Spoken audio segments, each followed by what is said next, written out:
Little Senate baby. I mean, everybody in this room wants you to, and now everyone who's listening to this podcast also wants you to. Okay, please comment on, and I just want to say for the record, these are wonderfully legible question cards.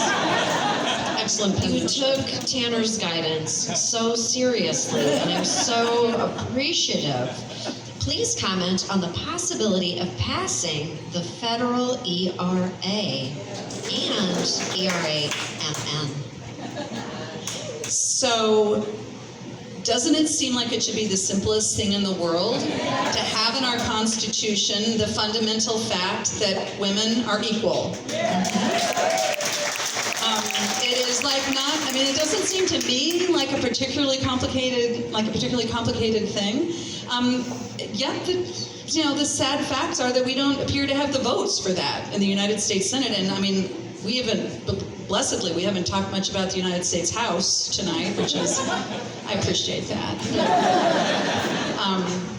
It must be done. Okay, great answer. Okay, here's a good question. Will House Republicans be able to stall aid to Ukraine? So let me just tell you, so I don't know the answer to that question. Mm-hmm. I think if this current Speaker of the House is able to break himself free from the tyranny of these small handful of very radical, extreme members of the House of Representatives, then I think that he could, right. And we could. In the Senate, we have, I mean, not everybody, but we have strong bipartisan support for continuing to support Ukraine. And I just want to tell everybody, this past week we had President Zelensky come and speak to a full meeting of the United States Senate. We met in the old Senate chamber, which is the first time since the 1970s that a foreign head of state has been in the old Senate chamber to address the Senate. It was quite a moment. President Zelensky, had been in New York all week. I think he was, he's in the middle of this horrible, horrible war, and he was exhausted. But what he did was so brilliant when he spoke to us behind closed doors. He said, and just only spoke for about 3 minutes before he started to take questions. But he said, when this war first started, you said to me one thing, Congress. You said, Ukraine, be strong and stay unified. And we have done that. And so today, my message back to you, Senate, is be strong and stay unified.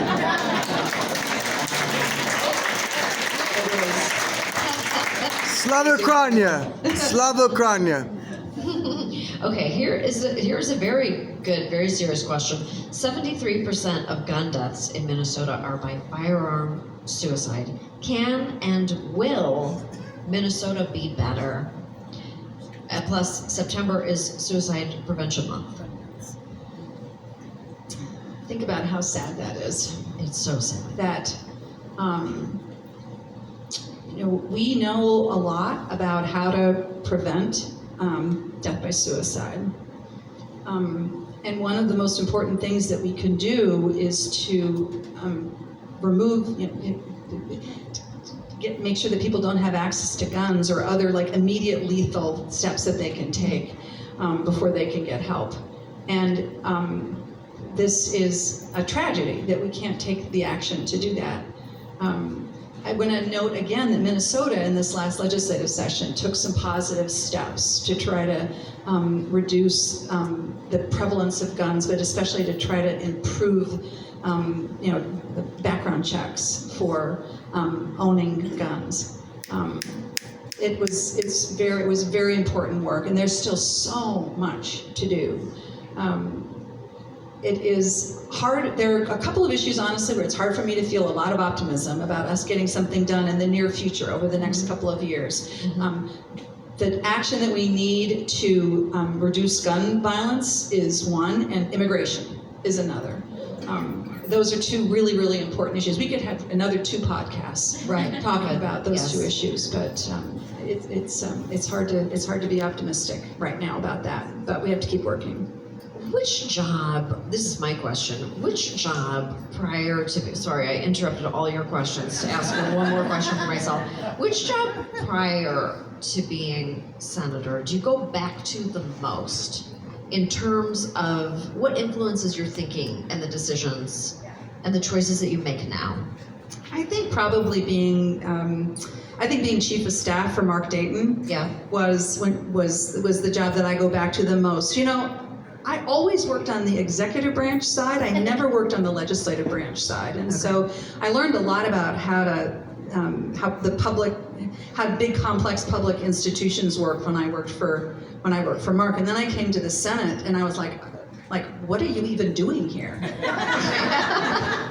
I don't understand what these tools are that you want me to use to pass legislation. But I learned so much about how to build coalitions in order to accomplish things, how to build a really good team that was going to be able to stay focused on the work and to be supportive of one another. I learned a lot from Mark, who many of the people in this room knew, who was an amazing governor. And one of the things that he said, which I loved, and I follow this advice to this day, is he said, you run to trouble.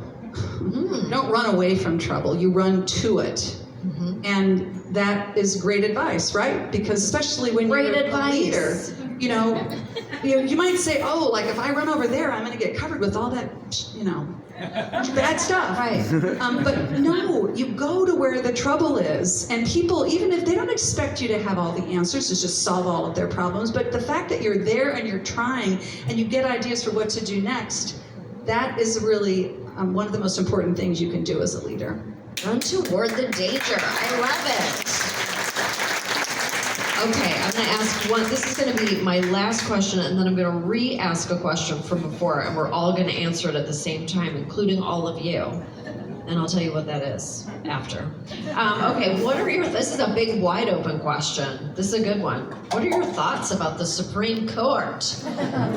For example, conflict of interest, not following precedent, the money spent to confirm a nominee. Big.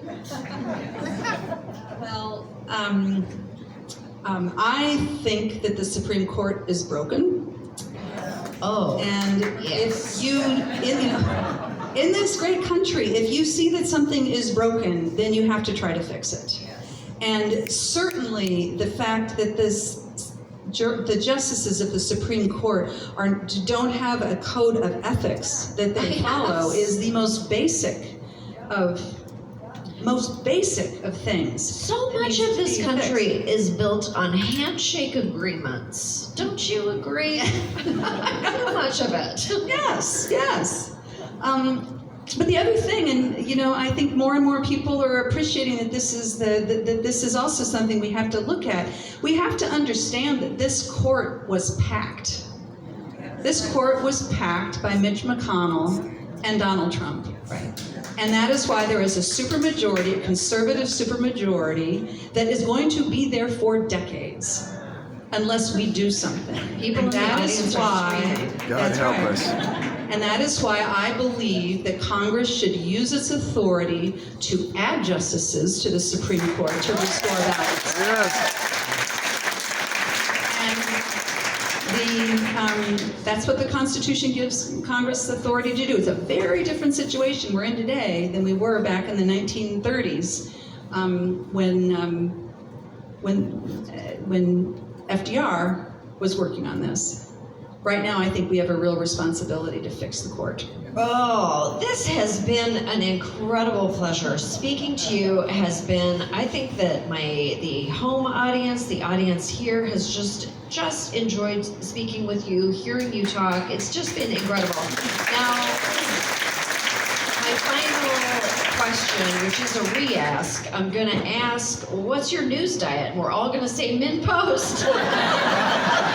Okay, just out of curiosity, final question, what's your news diet? Minn Post! Thank you so much.